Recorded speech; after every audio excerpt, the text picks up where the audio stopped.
میں نے cousin marriage سے متعلق ایک بیان کیا تھا کہ کزن میرج کا رواج ڈالنا چاہیے کیونکہ شریعت اس کی ترغیب دیتی ہے.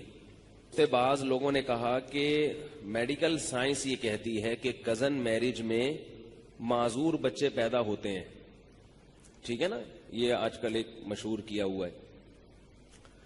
اور بعض لوگوں نے یہ بھی کہا کہ مفتی صاحب کی میڈیکل سائنس پہ ریسرچ نہیں ہے.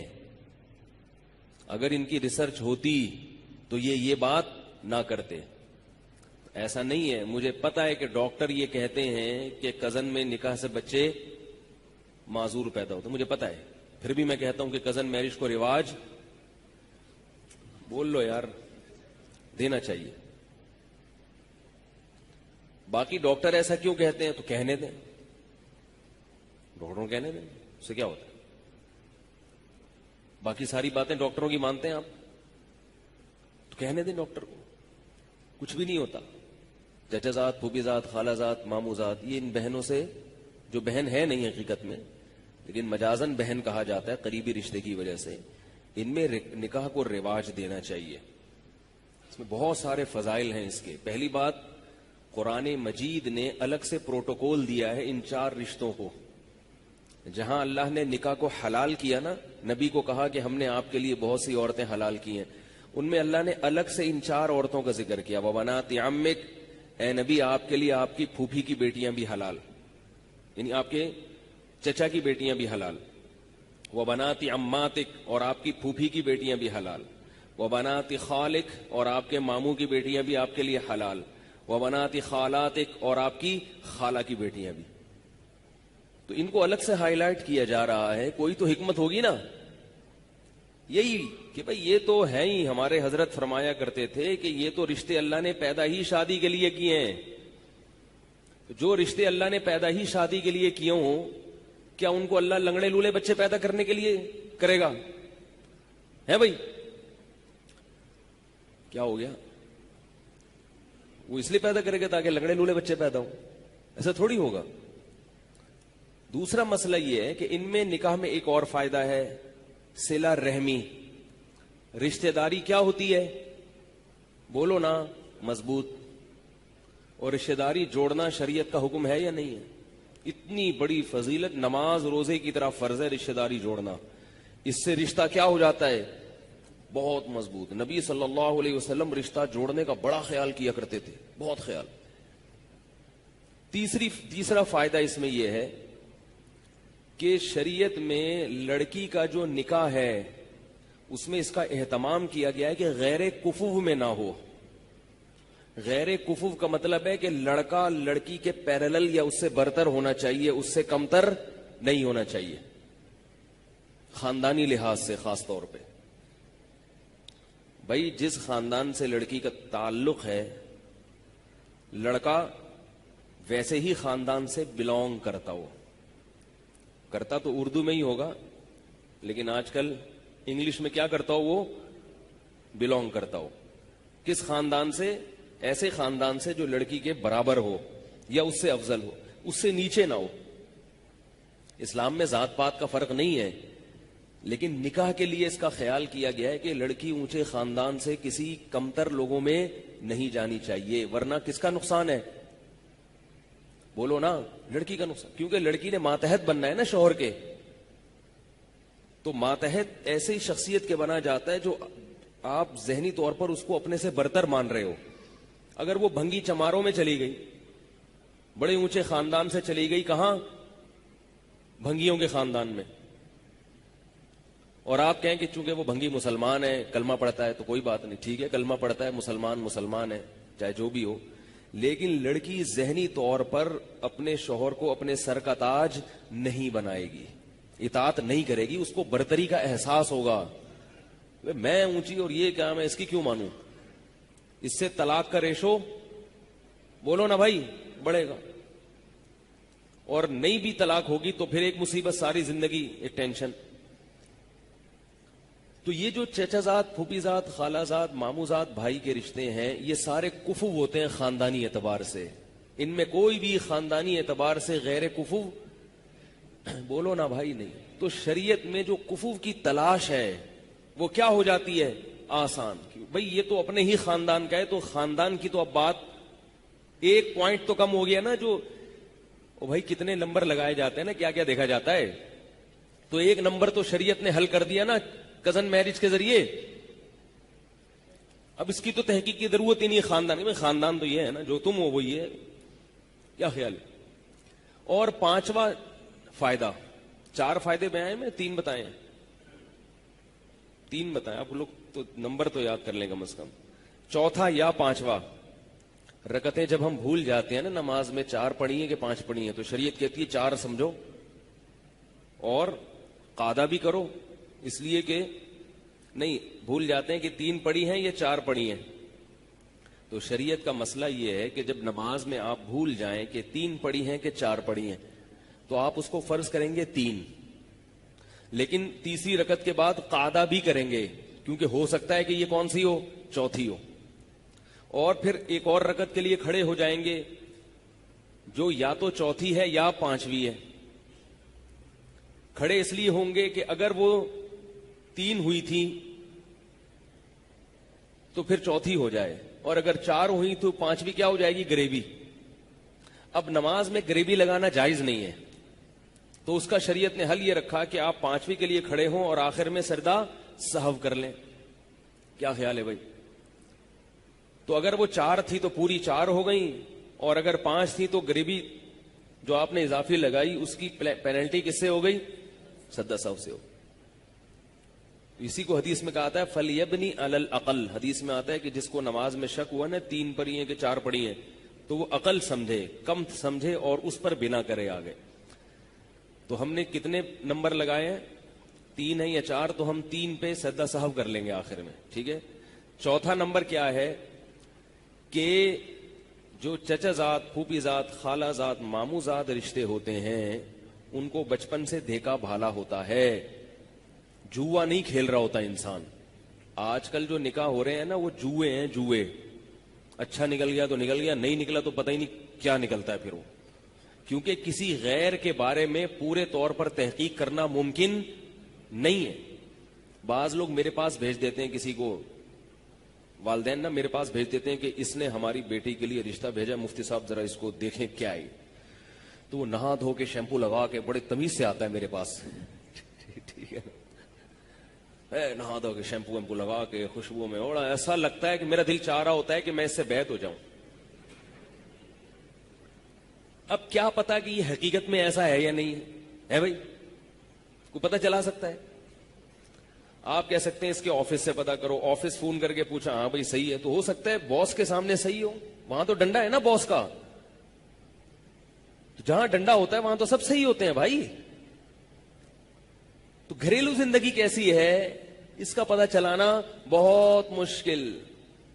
چچا زاد, پھوپھی زاد, خالہ زاد, ماموں زاد کا بچپن سے پتا ہوتا ہے کہ کون بچپن میں بنٹے کھیلتا تھا, کون لٹو کھیلتا تھا, کون چڈی پہن کے تالاب میں مینڈکوں کے ساتھ نہاتا تھا, کون کیا کرتا تھا, کون گلی محلے سے مرغی چوری کرتے ہوئے پکڑا گیا تھا. یہ سب پتا ہوتا ہے. خوبیاں بھی پتا ہوتی ہیں اور بولو نا خامیاں بھی پتا ہوتی, سب پتا ہے. تبھی لوگ سب کچھ نہیں بتاتے اپنے بارے میں, کہتے ہیں نا سب بتا دوں تو ہاتھ پاؤں کٹوا دوں. تو ان کا پہلے سے سب کچھ پتا ہوتا ہے.